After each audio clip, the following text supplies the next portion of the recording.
Point class 9। इस video में हम प्रश्नावली 1.2 के प्रश्नों को सॉल्व करेंगे। आपका पहला प्रश्न है एक्सरसाइज 1.2 का। आपका पहला प्रश्न है, नीचे दिए गए कथन सत्य है या असत्य, कारण के साथ अपने उत्तर दीजिए। आपको कुछ कथन दिए हुए हैं, आपको उन्हें पढ़कर बताना है कि वो कथन सत्य है या असत्य, और साथ ही साथ आपको कारण भी बताना है कि वो कथन क्यों सत्य है या फिर क्यों असत्य है। तो आइए देखते हैं आपका पहला कथन क्या है। प्रत्येक अपरिमेय संख्या एक वास्तविक संख्या होती है। स्टूडेंट्स, मैं आपको अपने पिछले वीडियो में, जो कि एक इंट्रोडक्शन वीडियो है आपके फर्स्ट चैप्टर का, उसमें आपको बता चुकी हूं कि परिमेय संख्या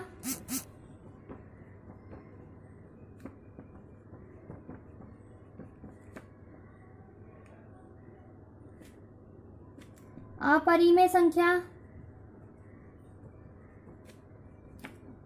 क्या होती है। तो मैं आपको रिकमेंड करूंगी कि आप पहले वो वीडियो देख लें ताकि आप परिमेय और अपरिमेय संख्याओं को अच्छे से समझ सकें। आपको वीडियो की लिंक डिस्क्रिप्शन में मिल जाएगी, आप वहां से भी वीडियो देख सकते हैं। फिर भी मैं आपको संक्षिप्त में परिमेय संख्या और अपरिमेय संख्याओं के बारे में बता देती हूँ। देखिए, परिमेय संख्या वे संख्याएं होती हैं जिन्हें हम p/q के रूप में लिख सकते हैं, यानी कि भिन्न के रूप में लिख सकते हैं, जैसे 1/2, 3/4, या फिर ऐसी संख्याएं जिनका वर्गमूल आसानी से निकल जाता है, जैसे कि 4, √4, √25, √9। 4 का वर्गमूल 2 होता है, 25 का 5 और √2 का 9 का 3। तो ऐसी संख्याएं क्या होती हैं? परिमेय संख्याएं होती हैं। और अपरिमेय संख्याएं वे संख्याएं होती हैं जिन्हें हम p/q के रूप में नहीं लिख सकते,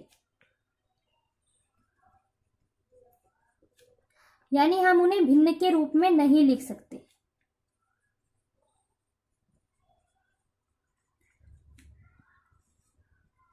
या ऐसी संख्याएं भी अपरिमेय संख्याएं होती हैं जिनका वर्गमूल आसानी से नहीं निकलता, जैसे √2, √5, √3।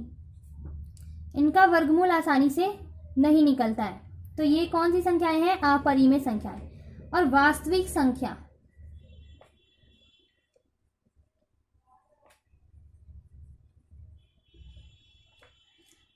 वास्तविक संख्या क्या होती है? वास्तविक संख्या परिमेय संख्या और अपरिमेय संख्या दोनों ही वास्तविक संख्याओं में आती हैं। यानी वास्तविक संख्याएं क्या होती है? परिमेय संख्याएं प्लस अपरिमेय संख्याएं मिलकर वास्तविक संख्याएं बनाती हैं। यानी वास्तविक संख्या में परिमेय संख्या, अपरिमेय संख्या दोनों आती है।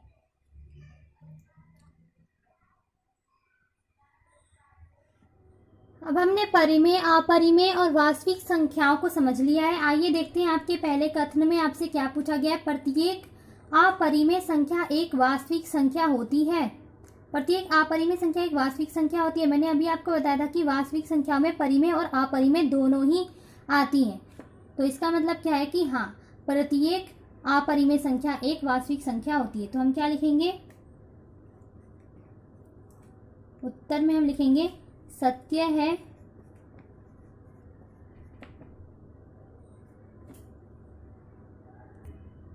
और इसका कारण भी देना है। तो कारण में हम क्या लिखेंगे? क्योंकि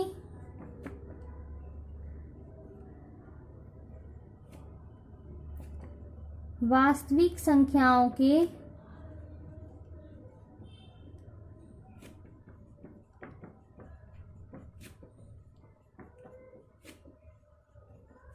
समूह में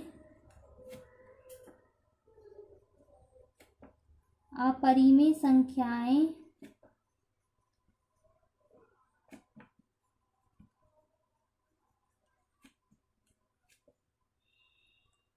भी आती हैं।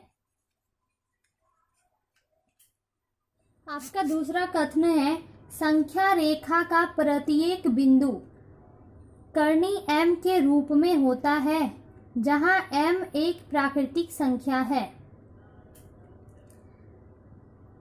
आपसे पूछा है कि संख्या रेखा का जो प्रत्येक बिंदु, हर एक जो बिंदु होता है,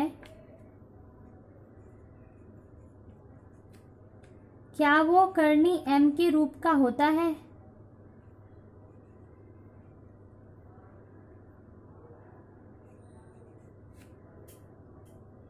तो ये पहले इसको देखते हैं कि प्रत्येक बिंदु m के रूप का होता है कि नहीं होता है।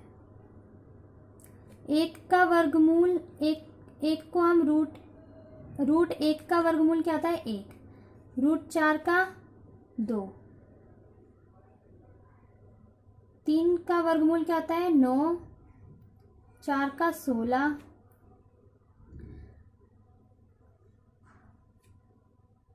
और ये प्राकृतिक संख्याएं भी हैं, परंतु 0 का वर्गमूल क्या होगा? 0। पर 0 तो प्राकृतिक संख्या नहीं है, ये तो पूर्ण संख्या है। और आपसे पूछा है कि m एक प्राकृतिक संख्या है। अब देखिए, 1 2 3 4 तो प्राकृतिक संख्याएं हैं और आप इनको कर्णी m के रूप में भी लिख सकती हैं, परंतु संख्या रेखा में -1, -2, -3 ऋणात्मक संख्याएं भी होती हैं, पर इन्हें तो हम वर्गमूल m के रूप में नहीं लिख सकते और ना ही ये प्राकृतिक संख्याएं हैं, क्योंकि ऋणात्मक संख्याएं प्राकृतिक संख्याएं नहीं होती हैं। तो ये हमारा कथन क्या हो जाएगा? असत्य।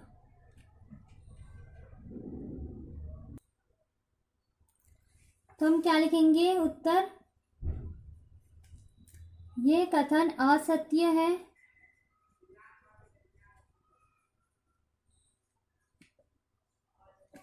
क्योंकि कोई भी ऋणात्मक संख्या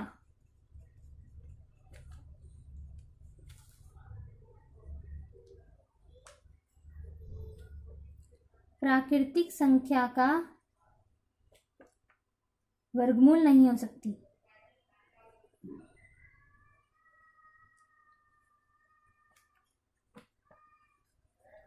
प्राकृतिक संख्या का वर्गमूल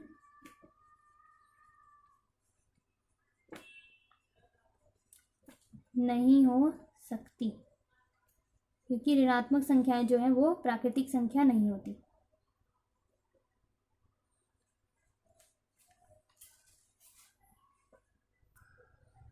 आपका तीसरा और लास्ट कथन है, प्रत्येक वास्तविक संख्या एक अपरिमेय संख्या होती है। मैंने अभी आपको बताया था, वास्तविक संख्याओं में परिमेय और अपरिमेय दोनों ही आती हैं।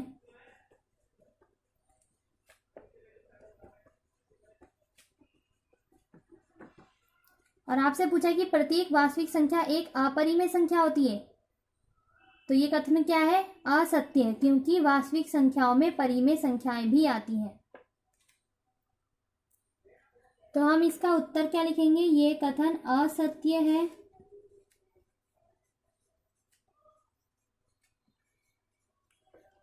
और कारण क्या देंगे?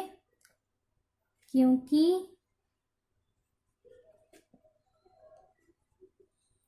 वास्तविक संख्याओं में परिमेय संख्याएं भी आती हैं।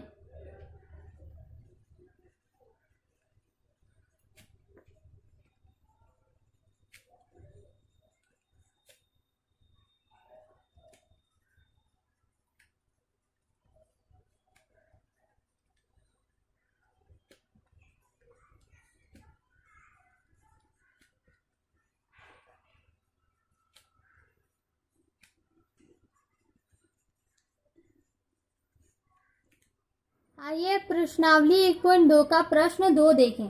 क्या सभी धनात्मक पूर्णांकों के वर्गमूल अपरिमेय होते हैं? यदि नहीं तो एक ऐसी संख्या के वर्गमूल का उदाहरण दीजिए जो एक परिमेय संख्या है। क्या सभी धनात्मक पूर्णांकों के वर्गमूल कुछ धनात्मक पूर्णांक ले लेते हैं। धनात्मक पूर्णांक यानी पॉजिटिव संख्याएं।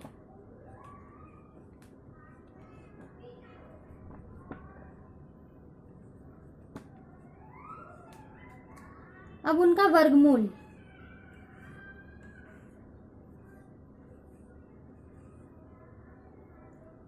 आपसे पूछा है क्या सभी धनात्मक पूर्णांकों के वर्गमूल अपरिमेय होते हैं? तो हम देख सकते हैं कर्णी 2, कर्णी 3, कर्णी 5, ये तो अपरिमेय संख्याएं हैं और इन्हें हम p/q के रूप में भी नहीं लिख सकते। परंतु जब आप कर्णी 4 का वर्गमूल करते हैं तो क्या आता है 2, कर्णी 25 का 5, कर्णी 9 का 3, और आप इन्हें परिमेय संख्या यानी भिन्न के रूप में भी लिख सकते हैं p/q के रूप में। तो ये क्या हो जाएंगी? परिमेय संख्याएं। तो आप देख सकते हैं ये भी धनात्मक पूर्णांक है और इनके वर्गमूल परिमेय संख्याएं आ रही है, ना कि अपरिमेय। तो ये कथन क्या हो जाएगा? असत्य।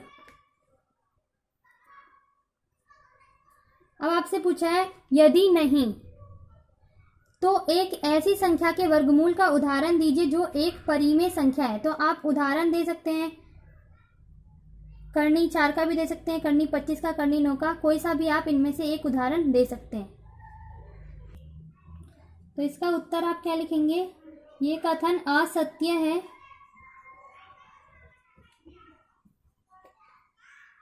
क्योंकि कर्णी 4 का वर्गमूल 2 है जो कि एक परिमेय संख्या है।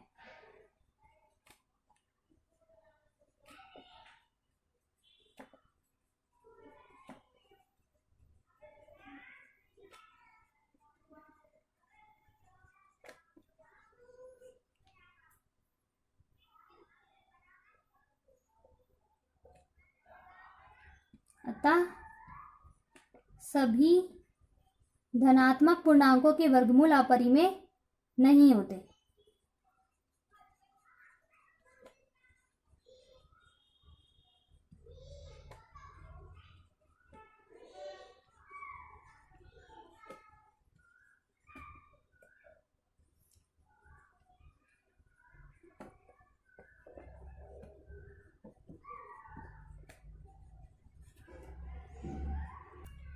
स्टूडेंट्स, हम इससे पिछली वीडियो में क्वेश्चन नंबर 3 कर चुके हैं, तो इस वीडियो में हम सिर्फ प्रश्न 1 और प्रश्न 2 ही करेंगे और प्रश्न 4 हम अपनी अगली वीडियो में करेंगे। आपको मेरा वीडियो अगर अच्छा लगा तो लाइक कीजिए, तारा स्टडी पॉइंट को सब्सक्राइब कीजिए और अपने दोस्तों को शेयर कीजिए। और हाँ, बेल आइकन को ज़रूर प्रेस कीजिए ताकि आपको आने वाले वीडियोज़ की नोटिफिकेशंस आसानी से मिल सके। Thank you for watching.